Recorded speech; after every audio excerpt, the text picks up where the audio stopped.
भारत दिसंबर से संभालेगा G20 की सदारत। वजीर आजम मोदी ने वीडियो कॉन्फ्रेंसिंग के जरिए की G20 कॉन्फ्रेंस की थीम, लोगो और वेबसाइट की नकाब कुशाई।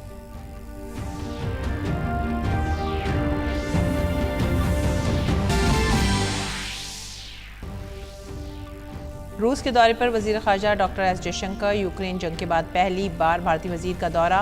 हम मनसब सरगई लावरोव से की मुलाकात। दोनों रहनुमाओं ने आलमी सूरत हाल के पेश नज़र मुश्तरका मफादात, मुतादिद दो तरफा उमूर और इलाकाई सूरत हाल पर किया तबादला ख्याल।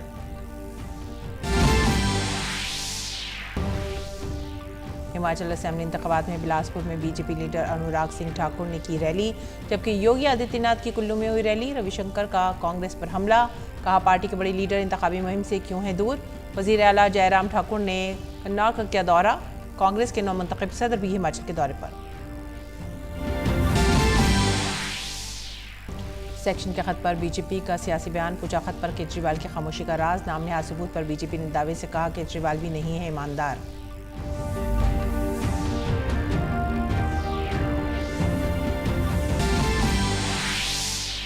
गुरु नानक देव जी के 553वें प्रकाश पर्व पर मुल्क भर में अकीदत और जोश खरोश। कार्तिक पूर्णिमा के मौके पर अकीदतमंद मुल्क की नदियों में कर रहे हैं स्नान। साल का दूसरा और आखिरी चांद ग्रहण भी है आज।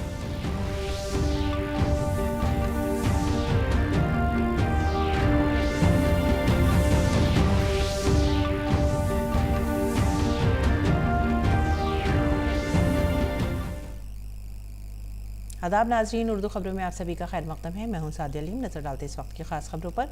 वजीर आजम नरेंद्र मोदी ने आज वीडियो कॉन्फ्रेंस के जरिए G20 के भारत की सदारत के लोगो, थीम और वेबसाइट की नकाब कुशाई की। लोगो, थीम और वेबसाइट का मकसद भारत के पैगाम और तरजीहात को दुनिया तक पहुँचाना है। वजीर आजम मोदी के विजन से मुतासिर खारजा पॉलिसी आलमी सतह पर भारत के कायदाना किरदार को फ़रोग़ दे रही है। इस सिमत में भारत आइंदा महीने की पहली तारीख से G20 की सदारत संभालेगा। इस तरह भारत को बैनुल-अक़वामी अहमियत के मसाइल पर आलमी एजेंडे में ताउन का मौका मिलेगा। G20 बैनुल-अक़वामी इक़्तिसादी ताउन का मरकज़ी फोरम है। इसके रुकन ममालिक आलमी GDP में तकरीबन 85%, आलमी तिजारत में 75% से ज़्यादा और दुनिया की 2/3 आबादी का हिस्सा डालते हैं। G20 की भारत की सदारत के दौरान मुल्क में मुख्तलिफ मकामात पर 32 मुख्तलिफ मौज़ूआत पर तकरीबन 200 इजलास मुनक़्क़िद होंगे। G20 सरबराही इजलास आइंदा बरस भारत की मेज़बानी में मुनक़्क़िद किया जाएगा। और आइए सुनते इस मौके पर वजीर आजम ने भारत की G20 सदारत पर क्या कहा। 20 ऐसे देशों का समूह है जिनका आर्थिक सामर्थ्य विश्व की 85% जीडीपी का प्रतिनिधित्व करता है। G20 उन 20 देशों का समूह है जो विश्व के 75% व्यापार का प्रतिनिधित्व करते हैं। G20 उन 20 देशों का समूह है जिसमें विश्व की 2/3 जनसंख्या समाहित है। और भारत अब इस G20 समूह का नेतृत्व करने जा रहा है, इसकी अध्यक्षता करने जा रहा है। वजीर आजम ने G20 के लोगों पर बात करते हुए अमन के पैगाम की बात कही। इस लोगो और थीम के जरिए हमने ये संदेश दिया है, युद्ध से मुक्ति के लिए बुद्ध के जो संदेश है, हिंसा के प्रतिरोध में महात्मा गांधी के जो समाधान है, G20 के जरिए भारत उनकी वैश्विक प्रतिष्ठा को नई ऊर्जा दे रहा है। वजीर आजम ने कमल की अहमियत पर भी जोर दिया। India G20 presidency is coming at a time of crisis and chaos in the world. The world is going through the after effects of disruptive, once in a century pandemic, conflicts and lot of economic uncertainty. the symbol of the lotus in the G20 logo is a representation of hope in these times. No matter how adverse the circumstances, the lotus still blooms. Even if the world is in a deep crisis, we can still progress and make the world a better place. In Indian culture, both the goddesses of knowledge and prosperity are seated on a lotus. This is what the world needs most today. Himachal Pradesh में इंतखाबी मुहिम जोरों पर है। उत्तर प्रदेश के वजीर आला योगी आदित्यनाथ ने हिमाचल प्रदेश के पालमपुर असेंबली हल्के में जलसा आम से खिताब किया। उन्होंने कहा कि आज भारत आलमी सतह पर दुनिया की क़ियादत कर रहा है। दुनिया में जब भी कोई बुहरान आता है, दुनिया भारत की तरफ देखती है। वैश्विक मंच पर आज भारत पिछवक्तू नहीं बल्कि दुनिया का नेतृत्व करने वाला राष्ट्र है। दुनिया को एक नई दिशा देता है। दुनिया की कोई समस्या ऐसी नहीं जो भारत के बगैर आज समाधान जिसका निकाल सके। और जब भी दुनिया के सामने कोई संकट आता है, विश्व मानवता भारत की ओर फिर से देख रही है। और मरकजी वजीर और बीजेपी लीडर अनुराग सिंह ठाकुर ने हिमाचल प्रदेश के बिलासपुर जिले के छतसंडियार में एक इंतखाबी रैली से खिताब किया। जलसे आम से खिताब करते हुए उन्होंने कहा कि कांग्रेस के मुकाबले बीजेपी हुकूमत ने गुज़िश्ता 5 सालों में हिमाचल के अवाम के लिए बहुत ज्यादा तरक्याती काम किए हैं। मित्रों, 5 वर्षों में भारतीय जनता पार्टी की सरकार से कोई कमी नहीं रही। हर क्षेत्र में सड़क, शिक्षा, स्वास्थ्य हो, पानी से लेकर बाकी मूलभूत सुविधाएं हो। हम ये कह सकते हैं कांग्रेस के 60 साल और हमारे 5 साल में मुकाबला करके देख लो, हमारे 5 साल उनके ऊपर भारी पड़ेंगे भाई और बहन। अरे कांग्रेस के अपने नेताओं से पूछिए आप, इस विधानसभा क्षेत्र में देन क्या है उनकी, या प्रदेश में क्या किया है? केवल रुकवाने का काम किया है। ये तो भारतीय जनता पार्टी की सरकार आई प्रदेश में तो जो 4 साल कांग्रेस ने रोक के रखा था, हमने 3.5 साल में एम्स बनाकर हिमाचल की जनता और जिला बिलासपुर की जनता को समर्पित कर दी। साबिक मरकजी वजीर और सीनियर बीजेपी लीडर रविशंकर प्रसाद ने शिमला में कांग्रेस पार्टी पर हिमाचल प्रदेश के लोगों के साथ बेरुखी इख्तियार करने का इल्जाम लगाया है। एक प्रेस कॉन्फ्रेंस में उन्होंने कहा कि अब रियासत में इंतखाबी मुहिम चंद दिन में ही खत्म होने वाली है, लेकिन कांग्रेस का कोई सीनियर लीडर नजर नहीं आ रहा है। राहुल गांधी कहां है? कहां गायब है राहुल गांधी? यात्रा पर तो हैं, लेकिन हिमाचल से ऐसी बेरुखी क्यों है? कांग्रेस की पूरी लीडरशिप, मैं इफेक्टिव लीडरशिप की बात कर रहा हूं, उनको हिमाचल से इतनी बेरुखी क्यों है कि अब मुश्किल से 1-2 दिन में चुनाव प्रचार खत्म हो जाएगा, न राहुल गांधी दिखाई पड़े, न उनकी माताजी दिखाई पड़ी। हिमाचल प्रदेश में बीजेपी के इंतखाबी मंशूर का हवाला देते हुए रविशंकर प्रसाद ने कहा कि पहली बार रियासत में खवातीन को बाइख्तियार बनाने के लिए अलग मंशूर लाया गया है, जो मुल्क की सियासत में संग मील साबित होगा। हिमाचल प्रदेश में जिस तरह नारी शक्ति के लिए एक अलग मैनिफेस्टो लाया गया है, वो भारत की राजनीति में एक बहुत नए मील का पत्थर है। और मुझे पूरा विश्वास है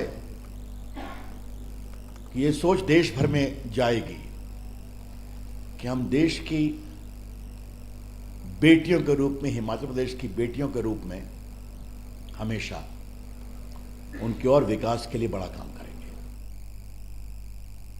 और बीजेपी लीडर मनोज तिवारी ने सेक्शन के खत का हवाला देते हुए केजरीवाल को हदफ तनकीद बनाया। उन्होंने कहा कि अब तक सिर्फ दूसरे वज़रा ही बदउनवानी में पकड़े जाते थे, लेकिन इस बार बदउनवानी के इल्जाम सीधे अरविंद केजरीवाल पर लगाए जा रहे हैं।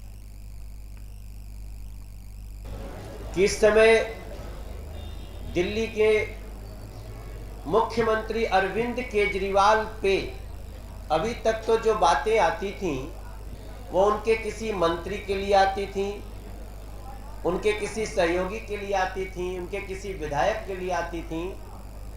पहली बार सीधा सीधा एक ऐसा भ्रष्टाचार का आरोप लगा है जो सीधे अरविंद केजरीवाल जी पर लग रहा है।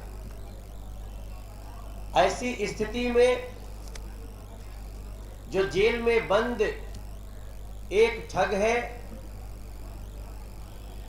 जिसने आरोप लगाया है कि हमसे बड़ा महाठग दिल्ली के मुख्यमंत्री अरविंद केजरीवाल है, और ये उन्होंने कह के ही नहीं, उन्होंने चिट्ठियां लिख करके विधिवत साक्ष्य दिया है, तिथि बताई है, कैसे कैसे मिले, किसके फोन से बात हुई, कब से हम परिचित हैं, ये सब बताया।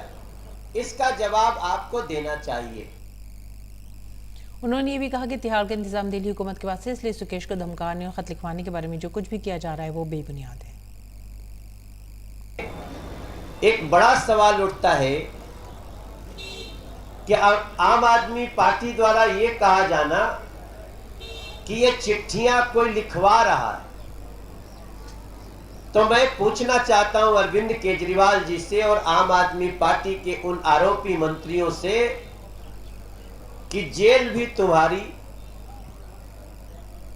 मंत्री भी तुम्हारा, व्यवस्था भी तुम्हारी अरविंद केजरीवाल जी,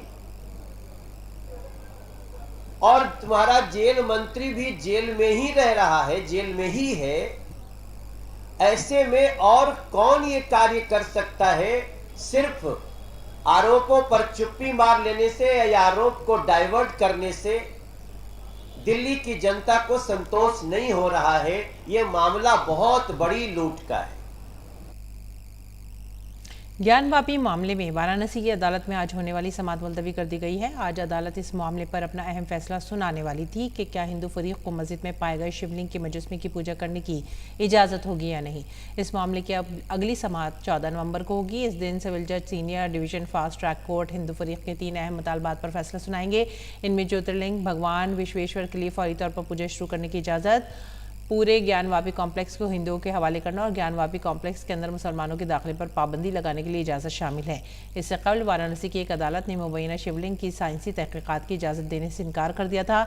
इसके बाद हिंदू फरीक ने इस ढांचे की कार्बन डेटिंग की मांग की थी, जिसके बारे में दावा किया गया है कि वो ज्ञानवापी मस्जिद के वजू खाने के अंदर पाया गया शिवलिंग है। ताहम मुस्लिम फरीक ने कहा है कि जो ढांचा मिला है वो एक फव्वारा है। सुप्रीम कोर्ट के हुक्म के बाद ये पूरा हिस्सा महफूज कर लिया गया है। भारत और फ्रांस की फ़िज़ाइया की मुश्तरका मशक़ गुरूर 7 जोधपुर में जारी है। फ्रांस के 220 फौजियों का दस्ता 4 राफेल जंगी तैयारों और मल्टी रोल टैंकर ट्रांसपोर्ट के साथ जंगी मशकों में मसरूफ़ है। दूसरी जानिब भारतीय फ़िज़ाइया के राफेल, सुखोई, तेजस और जगुआर जंगी तैयारों के अलावा LCH इस मशक़ में हिस्सा ले रहे हैं। काबिल ज़िक्र है कि भारत और फ्रांस दोनों ममालिक के फ़िज़ाइया के दरमियान ये मशक़ 12 नवंबर तक जारी रहेगी। फ़िज़ाइया का 7वां मुश्तरका मशक़ में IAF के दस्ते में फ़्लाइट ईंधन भरने वाला तैयारा AWACS और AEWNC वगैरह शामिल है। इस मुश्तरका मशक़ के ज़रिए दोनों ममालिक के फ़िज़ाइया के एहलकार एक दूसरे के साथ नई टेक्नोलॉजी शेयर कर रहे हैं।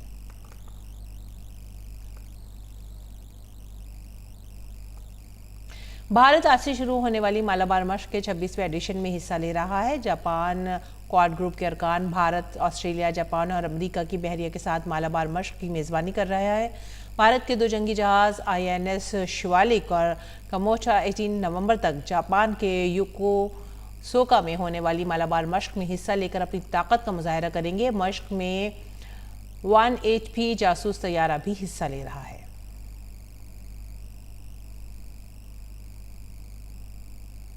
नायब सदर जमहूरिया जगदीप धनखड़ ने बताया कि रोहतक की 3री तक़सीम स्नात तकरीब वसंतनाथ यूनिवर्सिटी में वो बतौर मेहमान खुसूसी उन्होंने शिरकत की। नायब सदर जमहूरिया ने शमा जलाकर कॉन्वोकेशन तकरीब का इफ्तिताह किया। इस मौके पर उनकी अहलिया डॉक्टर सुदेश धनखड़, हरियाणा की वज़ीर आला मनोहर लाल खट्टर, हरियाणा BJP के रियासती सदर ओम प्रकाश धनखड़ और वज़ीर तालीम कंवर पाल बुनियादी तौर पर उनके साथ मौजूद थे। इस मौके पर खिताब करते हुए नायब सदर जमहूरिया ने कहा कि कोरोना वबा के दौरान गरीबों को मुफ्त अनाज और वैक्सीनेशन फराहम करना एक बड़ी हसूलियाबी है।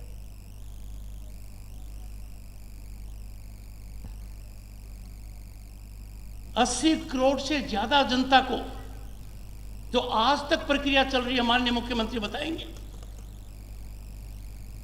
Free food is being made available. दुनिया का कोई देश इस प्रकार के अचीवमेंट को नहीं बता सकता। 80 crore people have been fed and are being fed free food from 1 April 2020। Karnataka हुकूमत ने ओला, उबर और दीगर कैब एग्रीगेटर्स में ऑटो की खिदमात पर पाबंदी लगाने का हल तलाश करने के लिए हाईकोर्ट से 4 हफ्ते का वक्त मांगा है। काबिल जिक्र है कि गुज़िश्ता दिनों कर्नाटक हुकूमत ने ऐप पर मबनी तीनों कैब कंपनियों से बेंगलुरु में ऑटो सर्विस बंद करने की हिदायत जारी की थी।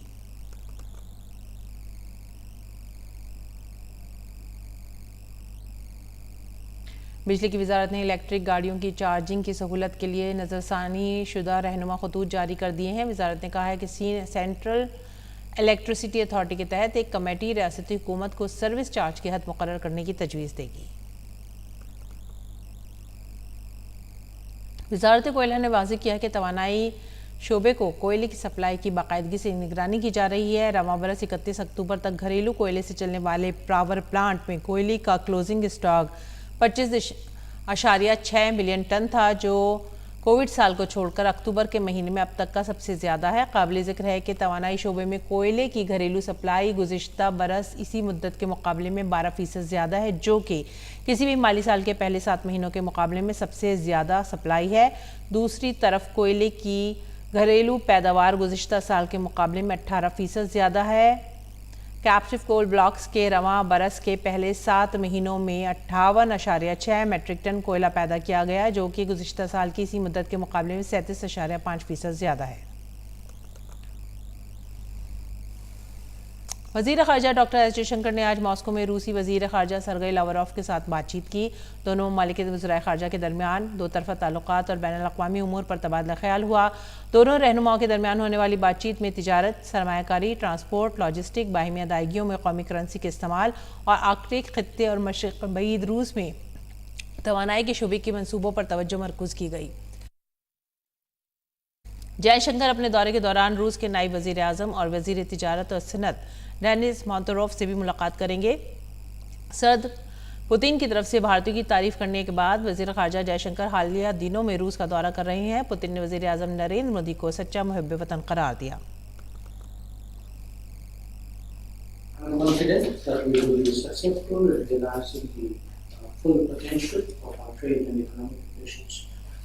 And that we will also be able to address the trade deficit and market access issues that are between us. I have come today with a delegation comprising of senior representatives of 7 different ministries to hold substantive discussions on various issues and to chart the future course of action. I hope you will take that as proof of our seriousness. I look forward to discussing this and other issues with you. और भारत का 53वां बैनुल-अक़वामी film festival 20 से 28 नवंबर तक गोवा में मुनक़्क़िद होने वाला है। Festival का आगाज़ ऑस्ट्रेलियाई फ़िल्म एल्मा एंड ऑस्कर से होगा, जिसकी नुमाइश 20 नवंबर को पणजी में होगी। ये फ़िल्म 110 मिनट के वक्त पर मबनी है। डायरेक्टर बर्नर ने इस फिल्म की हिदायतकारी की है। इसके अलावा फिल्म फेस्टिवल में हॉरर फिल्में भी दिखाई जाएंगी। फेस्टिवल के लिए मुंतखब हॉरर फिल्मों में 2022 की फिल्म नाइट सायरन भी शामिल है। काबिल ज़िक्र है कि इस फिल्म फेस्टिवल को एशिया का सबसे कदीम और भारत का सबसे बड़ा बैनुल-अक़वामी फिल्मी मेला समझा जाता है।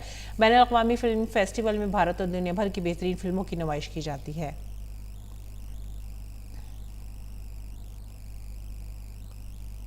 और अब अगली खबर, मगरबी बंगाल कानून साज असेंबली का सरमाई इजलास 18 नवंबर से शुरू होगा और 30 नवंबर तक जारी रहेगा।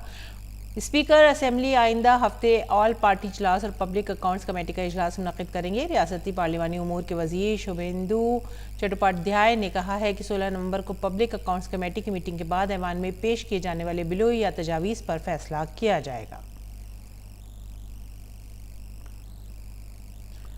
आज साल 2022 का आखिरी और दूसरा चांद ग्रहण है। भारत समेत दुनिया के कई हिस्सों में ये नजर आएगा। मुकम्मल चांद ग्रहण मुल्क के मशरक़ी हिस्सों में नजर आएगा और जुज़वी ग्रहण बाकी रियासतों में नजर आएगा। चांद ग्रहण उस वक्त होता है जब ज़मीन, सूरज और चांद के दरमियान आ जाती है। साल का आखिरी चांद ग्रहण शाम 5:20 से शुरू होगा और शाम 6:20 तक जारी रहेगा। इसके अलावा दुनिया के ममालिक में चांद ग्रहण शुमाली मशरक़ी यूरोप, ऑस्ट्रेलिया, शुमाली अमरीका, जनूबी अमरीका के बेशतर बहरुल काहिल बहरे ओकियानास, बहरे हिंद, आर्कटिक और अंटार्कटिका के इलाकों में भी नजर आएगा। दिल्ली एनसीआर की हवा अब भी जहरीली है। दिल्ली में हवा के मेयर का इंडेक्स आज इंतहाई खराब ज़मरे में दर्ज किया गया और आने वाले दिनों में खराब मौसम की वजह से इसका मजीद खराब होने का अंदेशा है। दारुल हुकूमत दिल्ली में हवा के मेयर का इंडेक्स 293 रिकॉर्ड किया गया। वहीं नोएडा में हवा के मेयर का इंडेक्स 354 रिकॉर्ड किया गया। गुज़िश्ता 2 दिनों से फ़िज़ाई आलूदगी में कमी के बायस 9 नवंबर से प्राइमरी स्कूल खोले जाएंगे। दिल्ली में ट्रकों के दाखिले पर पाबंदी का हुक्म भी वापस ले लिया गया है। भारतीय जनता पार्टी के सीनियर रहनुमा लाल कृष्ण आडवाणी का 95वां यौम पैदाइश है। इस मौके पर वज़ीर आज़म नरेंद्र मोदी एल.के. आडवाणी से मिलने उनकी रिहाइशगाह पहुंचे और उन्हें सालगिरह की मुबारकबाद दी। वज़ीर दिफा राजनाथ सिंह और पार्टी के दीगर सीनियर लीडरों ने भी नेक ख्वाहिशात का इजहार किया।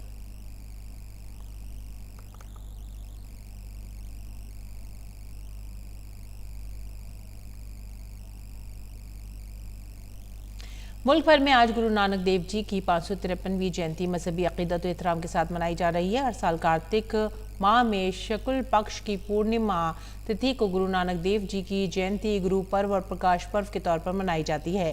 गुरु पर्व पर सभी गुरुद्वारों में भजन कीर्तन होते हैं और प्रभात फेरियां भी निकाली जाती हैं। ये सिख मजहब के क़याम और पहले गुरु नानक देव जी ने अपनी ज़िंदगी इंसानी समाज की फलाह और बहबूद में लगाकर अमन और भाईचारे का पैगाम दिया था। कार्तिक पूर्णिमा के मौके पर मुल्क भर में आज सुबह से ही बड़ी तादाद में लोग नदी में नहाने के लिए पहुंच रहे हैं। गंगा नदी के किनारे सबसे ज़्यादा भीड़ है। हरिद्वार उत्तराखंड में दरिया गंगा में नहाने के लिए लोगों की भीड़ है। हरिद्वार में बड़ी तादाद में अकीदतमंदों ने गंगा नदी में डुबकी लगाई।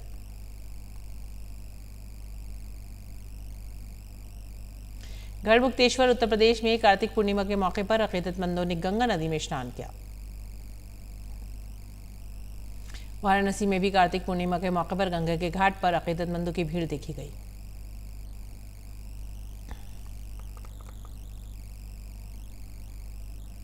और आइए नजर डालेंगे बैनुल-अक़वामी खबरों पर। अमेरिका की 50 रियासतों में आज से वस्त मुद्दती इंतखाबात का अमल शुरू हो गया है। इस इलेक्शन में अक्सरियत हासिल करने के लिए 218 सीटें दरकार है। अब तक 42 मिलियन से ज़्यादा लोग ज़ाती तौर पर और पोस्टल बैलेट के जरिए अपना हक़ राय दही का इस्तेमाल कर चुके हैं। अमेरिका में ज़्यादातर राय दहिंदगान को ज़ाती तौर पर या डाक के जरिए वोटिंग की इजाज़त है। ऐवान नुमाइंदगान की तमाम 435 और सीनेट की 100 में से 35 नशिस्तों के लिए आज वोटिंग हो रही है। इसके अलावा कई रियासतों में गवर्नर के इंतखाब के लिए भी वोट डाले जा रहे हैं। इन इंतखाबात में इसकात हमल का हक, इमिग्रेशन, जराइम और महंगाई जैसे मसाइल नुमाया हैं। डेमोक्रेट्स और रिपब्लिकन उम्मीदवारों ने वोटरों को अपने हक में राग़िब करने की हर मुमकिन कोशिश की है। सदर जो बाइडन और साबिक सदर डोनाल्ड ट्रंप ने भी कई रैलियां की हैं। रूस यूक्रेन जंग पर व्हाइट हाउस का कहना है कि अमेरिका खतरा कम करने के लिए रूस के साथ आला सतही बातचीत का इख्तियार रखता है। हाल ही में आई एक रिपोर्ट में यह बताया गया था कि अमेरिका के कौमी सिक्योरिटी सलाहकार जैक सल्वान की मॉस्को के साथ बातचीत चल रही है। व्हाइट हाउस ने इस रिपोर्ट को खारिज नहीं किया है। व्हाइट हाउस के तर्जुमान कैरन जेन पेरी ने कहा है कि अमेरिका यूक्रेन की बिला रुकावट सिक्योरिटी और इक़्तिसादी समेत हर तरह की मदद करता रहेगा। और यूक्रेन के सदर व्लादिमीर ज़ेलेंस्की का कहना है कि फिलहाल डोनेत्स्क इलाका जंग का अहम मरकज़ बना हुआ है, जहां हर रोज़ सैकड़ों रूसी फौज अपनी जान गंवा रही है। सदर ज़ेलेंस्की ने कहा है कि लड़ाई का मैदान कब्जा करने वालों की लाशों से भरा पड़ा है। सदर ज़ेलेंस्की ने बताया कि मिसाइलों, जहाज़ों और जदीद रॉकेट निज़ाम का इस्तेमाल करते हुए ज़ापोरिज़िया और खैरसान के इलाकों समेत 50 से ज़्यादा बस्तियों पर हमला किया गया है। यूक्रेन की फ़ौज अभी भी सरगर्म तौर पर सिक्योरिटी का काम कर रही है और आहिस्ता आहिस्ता रूसी फौजों को पीछे धकेल रही है।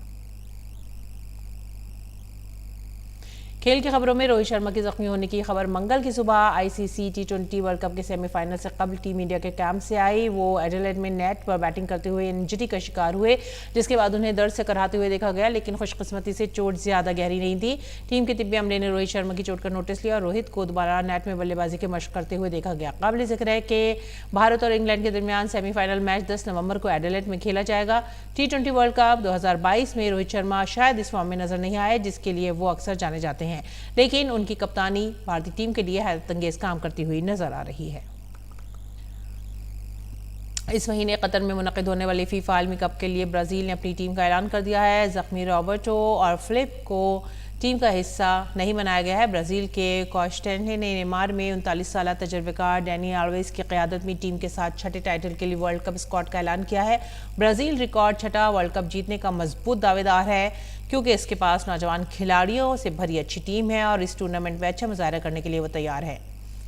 मैनचेस्टर यूनाइटेड के मिडफील्डर क्रिस्टियन एरिक्सन को कतर में होने वाले फीफा वर्ल्ड कप के लिए डेनमार्क की टीम में शामिल किया गया है।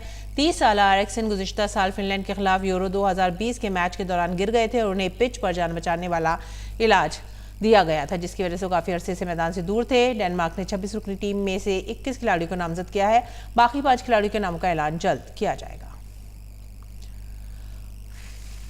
लिवरपूल के रॉबर्टो फर्मिनो को ब्राजील टीम से पीर को बाहर कर दिया गया, क्योंकि ब्राजील के कोच टेटे ने नेमार और 39 साल तजर्बेकार दानी अल्वेज की क़यादत में टीम के साथ छठा खिताब हासिल करने के लिए अपनी वर्ल्ड कप टीम का ऐलान किया। पेरिस सेंट जर्मन के तजर्बेकार अल्वेज, जिन्होंने जुलाई में मैक्सिकन क्लब प्यूमास के साथ मुआहदा किया था, ब्राजील के वर्ल्ड कप स्क्वाड के लिए मुंतखब होने वाले अब तक के सबसे मामर खिलाड़ी अल्वेज टूर्नामेंट के अपने तीसरे एडिशन में हिस्सा लेंगे। इस दौरान फर्मिनो, जो इस सीजन में लिवरपूल के लिए फॉर्म में वापस आए हैं, फिर भी कतर के लिए स्क्वाड में जगह बनाने में नाकाम रहे। ब्राजील के कोच टेटे ने वर्ल्ड कप के लिए अपनी टीम में 9 फॉरवर्ड खिलाड़ियों को शामिल किया है। टेटे कतर में होने वाले वर्ल्ड कप में अपने स्ट्राइकर्स पर बहुत ज्यादा तवज्जो दे रहे हैं। टीम की फ्रंट लाइन की क़यादत 30 साल नेमार करेंगे, जबकि पीर को ऐलान करदा 26 रुकनी स्क्वाड में विनीशियस जूनियर, गैब्रिएल मार्टिनेली और रोड्रिगो जैसे नौजवान फॉरवर्ड खिलाड़ी भी शामिल किए गए हैं। और इसी के साथ ही हमें दीजिए इजाजत। आदाब।